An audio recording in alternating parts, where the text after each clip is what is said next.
Hi po! Welcome to our first vlog. Ngayon ay magluluto tayo ng isa sa mga paborito kong ulam, ang ampalaya. So, meron tayong mga ingredient. Siyempre, hindi mawala yung ampalaya. At higit sa lahat, ang isa sa nagpapasarap, ang hipon. At siyempre, hindi mawawala ang itlog. At saka, yung ating kamatis, sibuyas, at saka bawang. So, ang gagawin natin ay una, siyempre, mag-iisa tayo.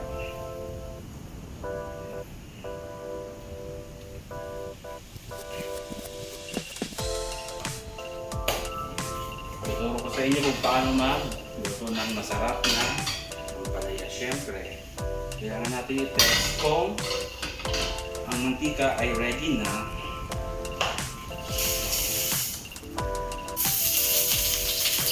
Purihan siya. Guys, namunod na kayo. So, actually pwede natin siyang pagsabayin ng sibuyas at saka bawang para hindi siya masunog.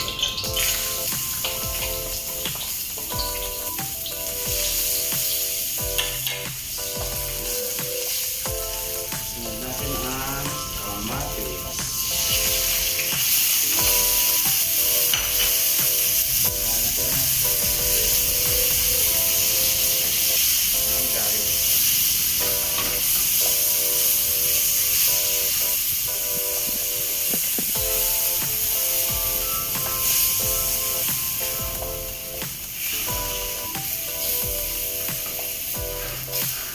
Tayin po natin magiging malambot yung lahat, yung kamatis, bawang at sibuyas.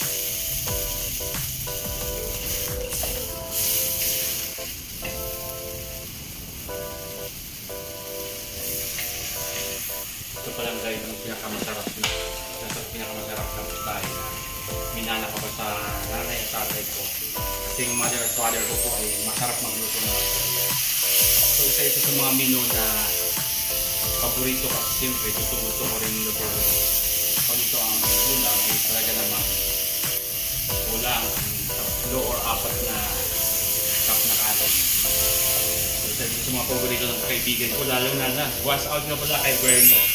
Bernie, luluto kita ngayon na ampalaya. Okay, susunod natin yung siyempre yung hipon.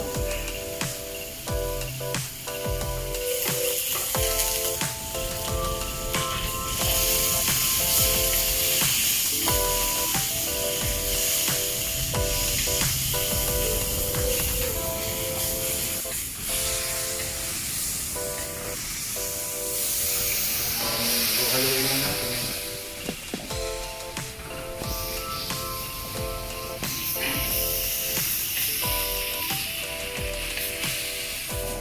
Pala ito yung pinaglulutuan ko yung bigay sa akin ng boss ko.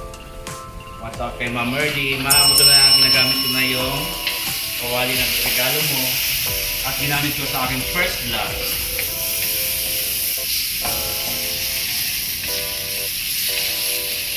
So, hintayin na natin na magiging red yung hipon. Pwede na rin siyang tawagin supo kasi malalaki po. So,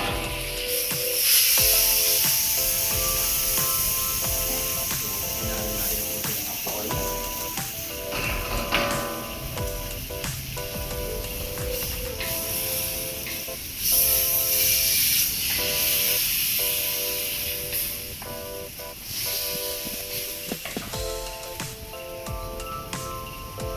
Okay guys, isusunod natin yung siyempre yung ampalaya. Dagdagan natin ang konting yung apoy.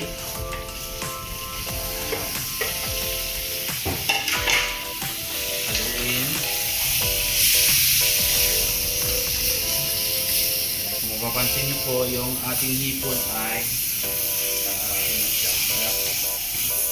red na siya.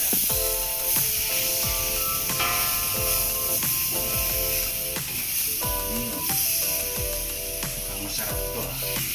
Siyempre masarap to ako ng buhay. At isa sa pinakapaborito kong ulam. Dagdagan natin ng konting tubig.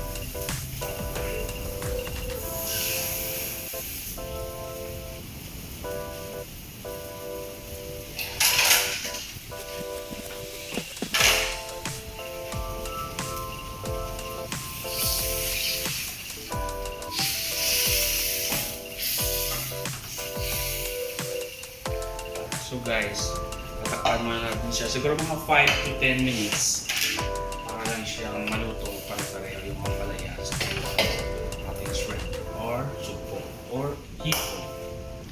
Okay.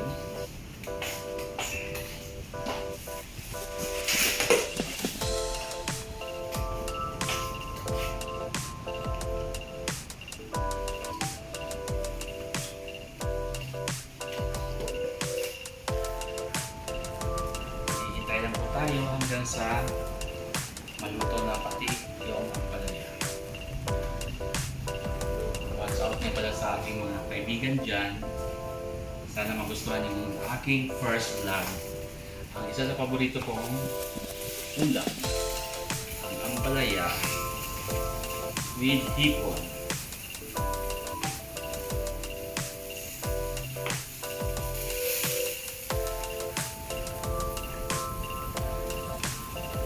Pag ito guys ay kumulo na siya, pwede natin ilagay yung itlog. Siyempre babatiin natin ang konti.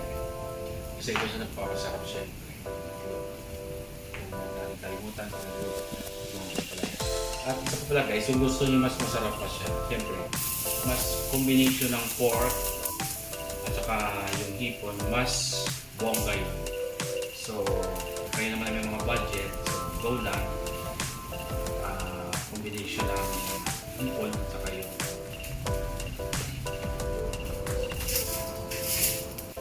hihintay po tayo ng pagkulo. So, ilalagay na po natin. Kulo na siya.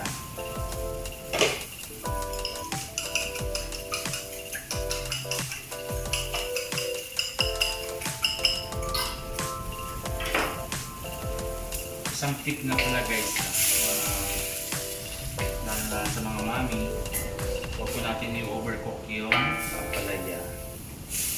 Yung half cook lang siya para pag kinain natin or halimbawa may mga leftover, pwede mo siya i-preheat ulit para pwede mo siyang ulam or pwede yung gabi for tomorrow, i-chiller na natin siya so pwede mo siya ulam for tomorrow yung natira. Ilalagay na pa natin yung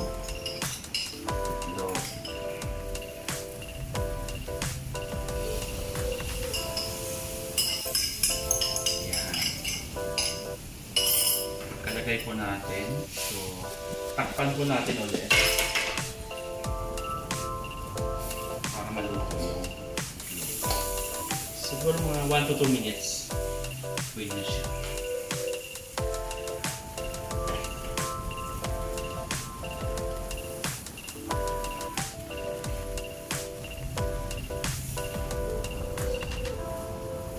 So guys, abangan nyo after nito first vlog ko. So, aabangan nyo ang mga susunod na vlog ko kasi siyempre focus naman tayo sa baking, tapos magluluto tayo ng mga cookies. Ito ay i-demo ko sa inyo live or i-upload natin sa YouTube para mayroon kayong idea lalo na kayo sa mga wala ng trabaho. So, pwede kayong mag-bake or mag-bake ng cookies, mga ganyan. Pwede nyo ibenta sa mga kaibigan nyo. So guys, okay na siya.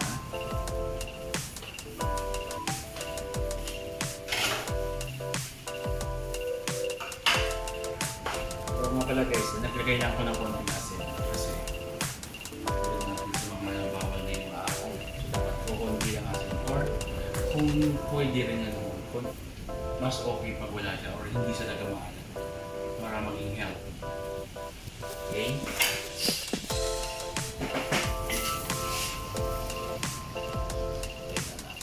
So, ito na po siya ang ating ampalaya.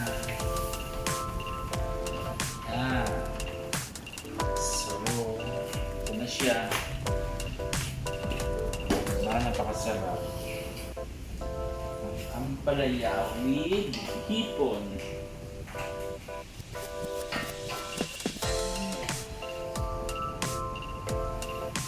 At yan lang po, nagtatapos. Actually wala pa 10 minutes may ulam na tayo. So ganun lang siya kadali, ganun lang siya kadali lutuin. Diba, tayo mga gutom na. So 5 to 10 minutes, may ulam na tayo. Napakasarap na ampalaya.